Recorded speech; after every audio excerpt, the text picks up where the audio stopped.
Le football. Quand je sens le ballon contre mon pied, le vent contre mon visage et l'air qui me remplit les poumons, je me sens libre. J'ai le sentiment d'accomplir ce pourquoi j'ai été créée. Y a rien de tel. Mais ce sentiment, c'est comme un rêve. Difficile de s'y raccrocher. Je sais pas comment c'est pour vous, mais ma vie est difficile parfois. Vraiment difficile. Mais ça m'empêche pas de rêver. De rêver que j'ai du succès, que je m'en sors. Sur le terrain, dans la lumière, et dans un nouveau monde plein de signification, de motivation, d'espoir. Je veux y aller en suivant le ballon. Et vous ?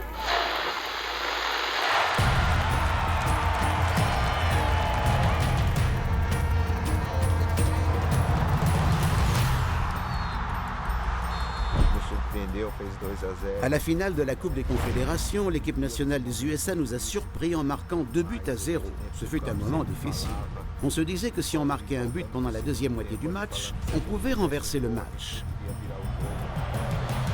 Mais je l'admets, il y a eu des moments où je n'arrivais pas à croire que le Brésil puisse devenir champion quand on perdait 2-0. Nous étions convaincus que notre équipe était solide avec des joueurs humbles. On gardait les pieds sur terre et on travaillait dur. Et je pense que du point de vue psychologique, en passant à un score de 2-1 puis 2-2, notre équipe a mûri. Pour moi en particulier, marquer le but gagnant du match pour passer à un score de 3-2, ce fut formidable. Avec tout ce qui se passait à ce moment-là, le match a été spectaculaire et chargé d'émotions. Je me rends compte que c'est la bénédiction de Dieu dans ma vie qui m'a permis de marquer le but de la victoire et de faire remporter le titre au Brésil. Sans aucun doute, nous n'aurions jamais pu le faire tout seul.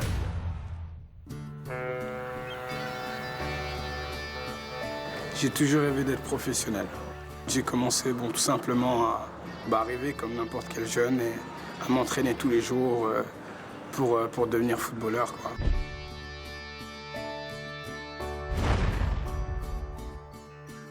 Ma maman était obligée de me demander de remonter à la maison pour venir manger. Je pouvais oublier certaines choses, mais mon ballon, en fait, je n'oubliais pas, quoi. Je jouais tout le temps. J'allais faire les courses avec un ballon de football. Je jouais quartier contre quartier, parce qu'avant de jouer dans un club, je jouais dans la rue d'abord. Donc on faisait des matchs, quartier contre quartier, des après-midi de football entières. Je pense que je devais avoir 17 ou 18 ans. Et à partir de là, j'étais stagiaire pro et j'ai commencé à enchaîner vraiment les matchs et puis à signer professionnel. Le football est le sport que j'ai choisi. Je suis né dans un quartier pauvre du Brésil et j'ai commencé à jouer dans la rue à 6 ans. À 12 ans, j'ai joué pour ma première équipe à Sao Paulo. J'ai eu du succès et ça a bien démarré. Je voulais vraiment être footballeur professionnel. Je suis convaincu que je suis né avec ce don de jouer et j'adore ça. N'importe qui peut jouer au foot, qu'il soit riche ou pauvre. C'est un sport qui réunit les gens. J'aime le football parce que c'est dans le sang. Parce que mon père était footballeur, mon oncle était footballeur, mes grands frères étaient footballeurs. Puis donc,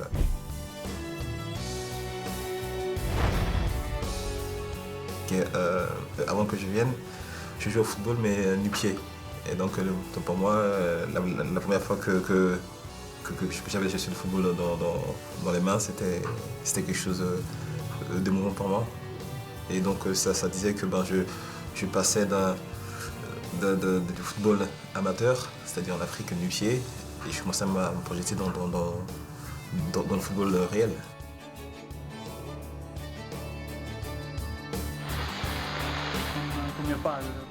Mon père m'a communiqué son amour du football. J'ai commencé à jouer à 8 ans. Ça a toujours été mon rêve, ma passion, de jouer en tant que professionnel.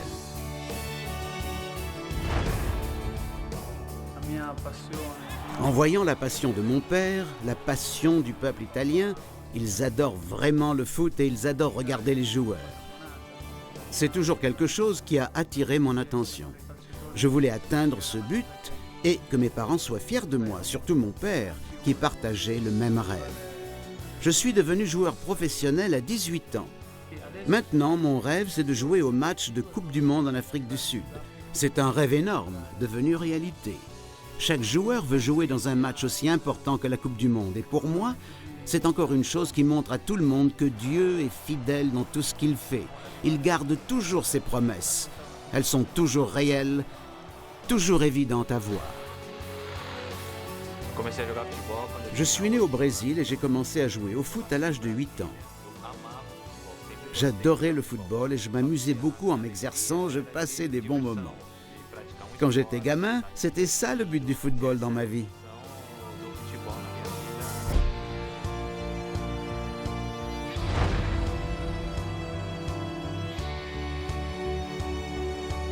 Maintenant, dans ma vie et ma carrière, je vis en suivant des buts et des objectifs. Par conséquent, tout ce que je fais a une direction et un but. Je suis convaincu que c'est ce qui me donne la motivation de lutter pour concrétiser mes rêves.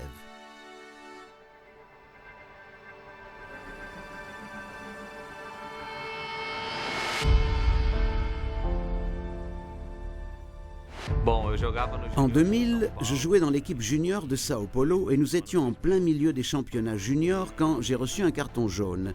J'ai été suspendu pour le match suivant, alors j'ai profité du week-end libre pour rendre visite à mes grands-parents. Mon frère et moi, nous sommes allés à un parc aquatique et en descendant du toboggan, je me suis tapé la tête au fond de la piscine. Ma nuque a craqué. Je me suis fracturé la 6e vertèbre. Je suis retourné à Sao Paulo pour m'entraîner, mais je ne pouvais plus supporter la douleur. Tout le monde, y compris les médecins, m'a dit que j'avais beaucoup de chance, que j'aurais pu être paralysé et ne plus pouvoir marcher et jouer au foot. Mais je ne crois pas qu'il s'agissait de chance. Je crois que Dieu me protégeait. J'ai recommencé à jouer en 2001. Et après environ 2 semaines, j'ai été invité à jouer pour l'équipe professionnelle de Sao Paulo. Je suis convaincu que Dieu avait un but avec cet accident et je ne pense pas que c'était une coïncidence. C'est quelque chose qui s'est produit juste avant que j'aie la chance de commencer ma carrière de footballeur professionnel. Ce fut une expérience marquante dans ma vie.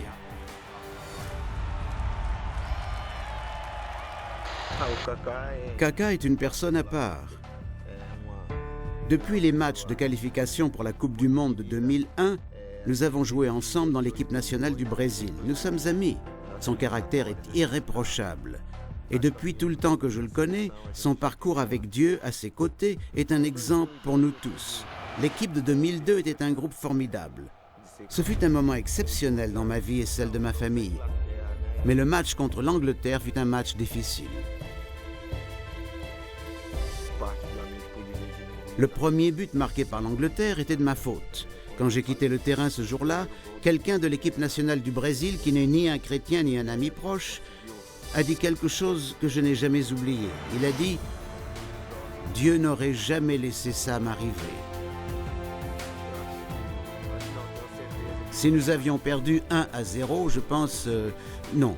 Je suis sûr que les gens n'auraient jamais oublié que j'avais échoué et que l'équipe avait perdu. Mais ça ne s'est pas terminé comme ça.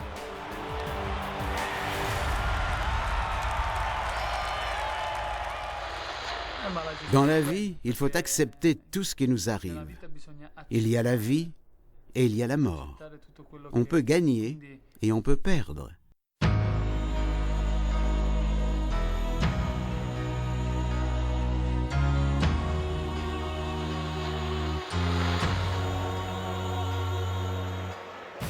J'ai été titulaire ce match-là. On a mené 2-0. On a fait 2 erreurs, les 2 défenseurs. On a mené 2-0, on est revenu à la marque, on a mené, et puis moi j'ai pris un carton rouge dans les matchs. C'était mon dernier match international. J'ai pris un carton rouge, mais j'étais quand même fier parce que je n'avais pas joué.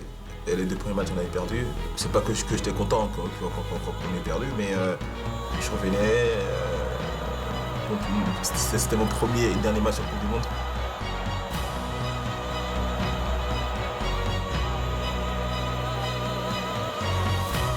Que je gagnais. Donc pour moi, j'ai pris le carton rouge, mais j'étais quand même heureux parce qu'on avait gagné. Parce que la Côte d'Ivoire était partie en Coupe du Monde et quelqu'un remportait un match, gagnait un match. Perdre fait partie du jeu. Nous faisons 2 ou 3 matchs par semaine et parfois on gagne, parfois on perd. Mais la défaite peut nous apprendre des choses et cela peut être un moment de réflexion. C'est dur.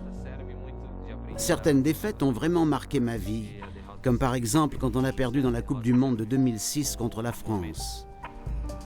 J'ai connu de nombreuses victoires aussi, mais les défaites m'ont beaucoup appris.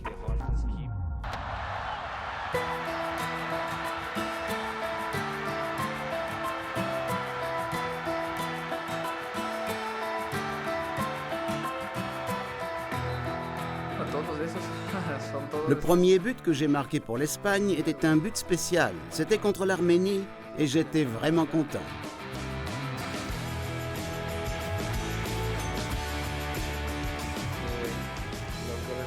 Mais de tous les buts que j'ai marqués, celui dont je me souviendrai toujours sera le but contre Real Betis. Nous avions vraiment besoin de gagner et j'ai réussi à marquer le but qui nous a fait gagner le match. C'est peut-être le but le plus difficile que j'ai jamais marqué. Un jour, mes enfants et petits-enfants le verront. Il ne sera pas oublié. C'est le bon souvenir de ma carrière. C'est que pendant des années, la Côte d'Ivoire a cherché à se qualifier dans une période qui était une période critique, où le pays allait mal. J'ai toujours dit merci à Dieu parce que c'est lui qui nous a permis d'aller en Coupe du Monde.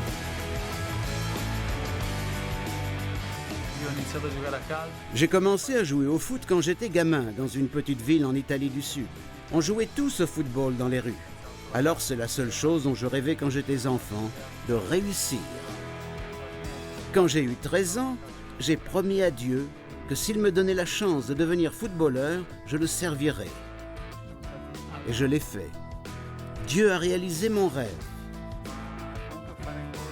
Quand je vois le ballon entrer dans les filets, c'est un sentiment fort, une sensation formidable. Après tout, c'est le but principal du football. Et si on y arrive, on aide son équipe à gagner. C'est fantastique. Alors, dans un match contre la Suisse, j'ai marqué. Et la première chose qui m'est venue à l'esprit a été de pointer la main vers le ciel. Je n'avais pas encore décidé de suivre Jésus. Mais je suis un fils de croyant et je me disais, Dieu n'a pas de petits-enfants, seulement des enfants. Alors avec ça en tête, je l'ai remercié en faisant ce geste. Maintenant, mon premier but, après avoir commencé mon chemin avec Jésus, est arrivé à un moment où je devais faire face à de nombreuses luttes et au découragement. Alors quand j'ai marqué ce but, eh bien, j'ai ressenti une émotion indescriptible. Plus forte que pour le but que j'avais marqué avec l'équipe nationale. Beaucoup plus forte, parce que cela signifiait que Dieu m'avait répondu de façon significative. Et je voulais dire au monde entier qu'il est fidèle. Alors mon premier geste, encore une fois, a été de lever les mains au ciel, mais cette fois-ci, j'ai aussi senti mon cœur s'envoler. Finale de la Coupe de France. Ça reste l'un de mes meilleurs souvenirs aussi footballistiques que d'aller jouer au Stade de France contre Strasbourg. En tant qu'enfant, ma seule soif, c'était d'être footballeur. Je rêvais de faire la Coupe du Monde 98. Bon, je ne l'ai pas faite, mais je rêvais ça. Le football, c'est un sport, on va dire, populaire et accessible à tout le monde. C'est ce qui est merveilleux. Ah oui, bien sûr. Les gens nous aiment plus pour ce qu'on fait que pour ce qu'on est. Je pense que quel que soit le travail qu'on peut faire, qu'on soit cuisinier, qu'on soit... l'essentiel, c'est de révéler simplement ce qu'on est, quoi. Donc, c'est le plus important. Ah, la Coupe du Monde. Je me souviens que j'étais chez moi en 1994 quand le Brésil a été champion. Même si j'étais loin d'y arriver, j'imaginais ce qu'on ressent en gagnant la Coupe du Monde. Au Brésil, tout le monde rêve de ça. En 2002, j'ai eu l'opportunité d'être champion. Ça a été un grand moment. Nous avons eu la chance de remercier Dieu devant le monde entier. Sans aucun doute, c'était plus important que le titre lui-même.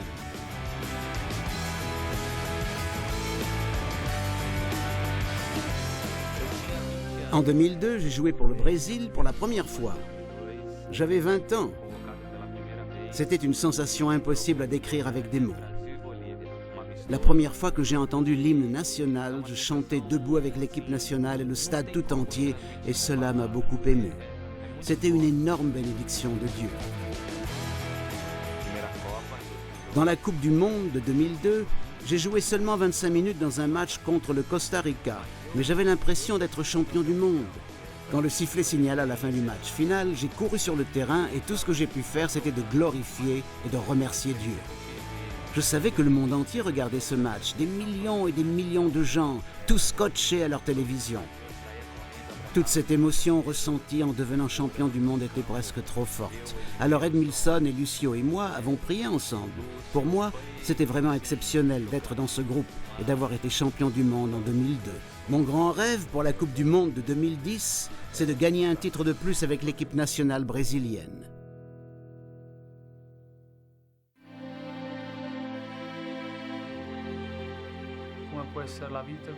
Je pense que ce que fait la foi dans la vie des gens qui l'ont, ce n'est pas éliminer les problèmes, mais aider les gens à les surmonter. Alors comment est-ce que je les gère ? Eh bien, je les gère avec la paix et le calme que seule la foi, seul Jésus peuvent me donner. C'est vraiment ce que signifie la foi.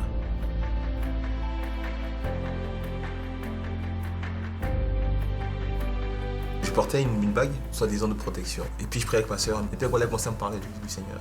Et depuis des années, mes grands sœurs me demandaient de retirer ce talisman. En Afrique, on a beaucoup soif de toucher à des choses qui sont contraires un petit peu du fétichisme et tout ça. Et ce qui est sûr, c'est que depuis le temps, en tout cas que je suis capitaine, ces choses-là, on les a carrément mis de côté pour laisser la place vraiment à Jésus. Et ça, c'est extraordinaire. Je pense que c'était le bon moment. C'est le moment où il fallait que je me détache de tout. Et donc on a jeté tout ce que j'avais comme talisman, comme potion. J'ai perdu mon père très jeune, à l'âge de 14 ans. Et ça a complètement déstabilisé toute ma famille. Et un jour, en fait, quelqu'un est venu vers ma maman et lui a dit « Jésus-Christ peut faire quelque chose pour toi ».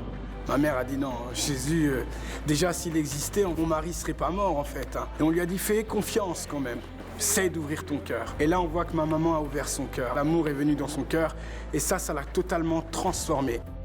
Alors moi je voyais ça, j'étais vraiment étonné. Je vivais ma vie comme les jeunes du monde, enfin j'étais là, mes copines, pleinement mon football, mais ces choses-là ça m'intéressait pas trop. Un jour, on m'a donné une Bible et on m'a dit écoute, commence à lire cette Bible-là. Je lis la Bible car cela me permet de connaître Dieu. Mis à part les gens qui peuvent m'aider, c'est le seul outil dans cette vie que je peux lire et associer à beaucoup de vérités.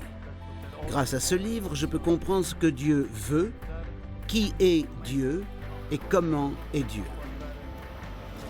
Un homme riche, même s'il a tout ce qu'il veut, même s'il est célèbre, a l'impression que ça ne suffit pas, que toutes ces choses dans sa vie ne suffisent pas. Alors pourquoi Jésus ? Parce que Jésus a comblé ce vide que tout le monde ressent. Je suis sûr que les gens qui n'ont pas connu Jésus dans leur vie, même s'ils appartiennent à d'autres religions, à d'autres cultures, d'autres mouvements, s'ils n'ont pas Jésus dans leur vie, ils ratent quelque chose.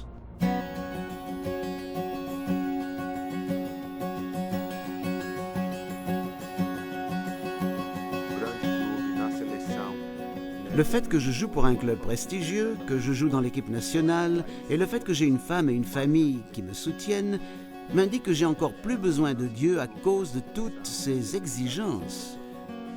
Je crois que c'est dans ces moments-là qu'on a le plus besoin de Dieu.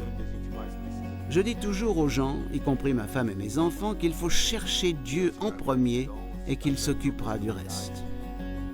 Indépendamment de ce que vous avez, qui vous êtes, où vous jouez, en dehors de votre travail ou votre profession, Jésus vous aime pareil. Pour moi, je vois cela quand je gagne, quand je perds, quand je rentre chez moi après un mauvais match, qu'on n'a pas réussi à gagner ou même quand j'échoue. Dans le regard de Dieu, je suis la même personne et il va continuer à m'aimer exactement pareil. Je crois que c'est ce qui nous rapproche un peu plus de lui chaque jour.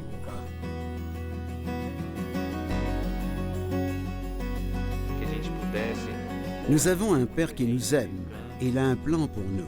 Je ne parle pas d'un Dieu de conte de fées, je parle d'un Dieu dont j'ai fait l'expérience et qui a changé ma vie et qui me change et me transforme chaque jour de façon très réelle. Je veux partager avec vous un secret spirituel. Ma femme et moi étions vierges quand nous nous sommes mariés. Je ne vais pas vous dire que c'était facile parce qu'il y avait beaucoup de tentations. Nous avons passé beaucoup de temps à prier et à nous rapprocher de Jésus. Ce fut un grand défi, mais c'était vraiment bien d'avoir attendu. J'ai réalisé de nombreux rêves que j'ai. La Bible nous dit que Dieu est capable de faire infiniment plus que tout ce que nous demandons ou ce que nous pouvons imaginer. Je crois que c'est ce qui est arrivé dans ma vie.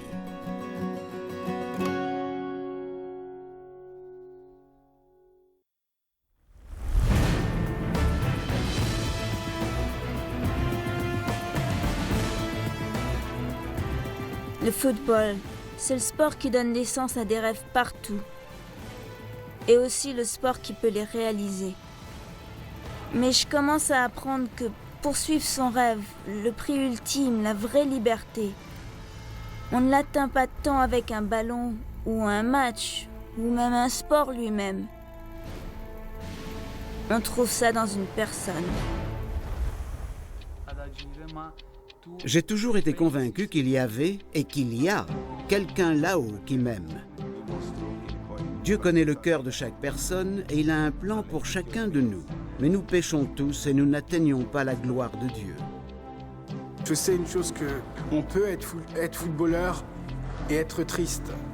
On peut avoir beaucoup d'argent, avoir des difficultés dans notre famille. Je joue au football parce que j'ai ce don de Dieu et il a perfectionné ce don dans ma vie. Jésus dit « Sans moi, tu ne peux rien faire » et je le crois. Jésus a dit « Je suis le chemin de la vérité et la vie. Aucun homme ne vient au Père que par moi. » Dieu m'a donné une seconde chance et m'a accepté comme son fils. Il s'est sacrifié pour moi sur la croix. J'ai dit « Oui Seigneur, je veux te suivre. Je veux marcher avec toi. » La vie de Dieu est venue en moi et j'ai totalement été notre créature.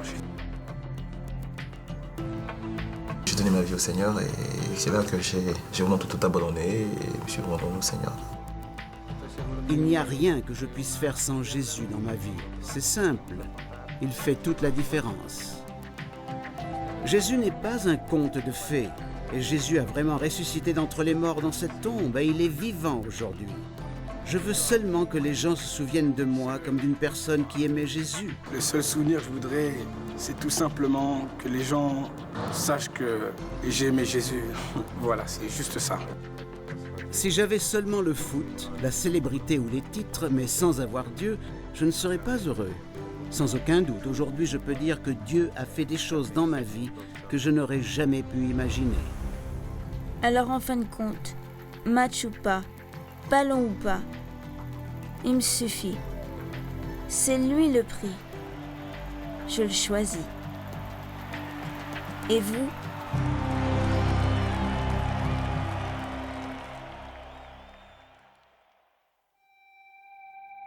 Car le salaire du péché, c'est la mort. Mais le don gratuit de Dieu, c'est la vie éternelle en Jésus-Christ notre Seigneur. Romains 6,23. La Bible dit que si l'on déclare que Jésus est notre Seigneur, et si l'on croit dans notre cœur que Dieu l'a fait ressusciter d'entre les morts, on peut entamer une nouvelle relation avec lui, pour le connaître personnellement, pour avoir la vie éternelle. Admettez que vous avez suivi votre chemin et ignoré le sien. Acceptez avec lui que c'est mal. À travers la foi, demandez-lui de vous pardonner. Abandonnez-lui votre vie. Laissez-le vous guider. Il promet de vous transformer, de vous faire devenir la personne qu'il avait créée. Car Dieu a tant aimé le monde qu'il a donné son Fils unique, afin que quiconque croit en lui ne périsse point, mais qu'il ait la vie éternelle. Jean 3,16. Faites-lui confiance. Donnez-lui votre vie aujourd'hui. Vous ne serez plus jamais pareil.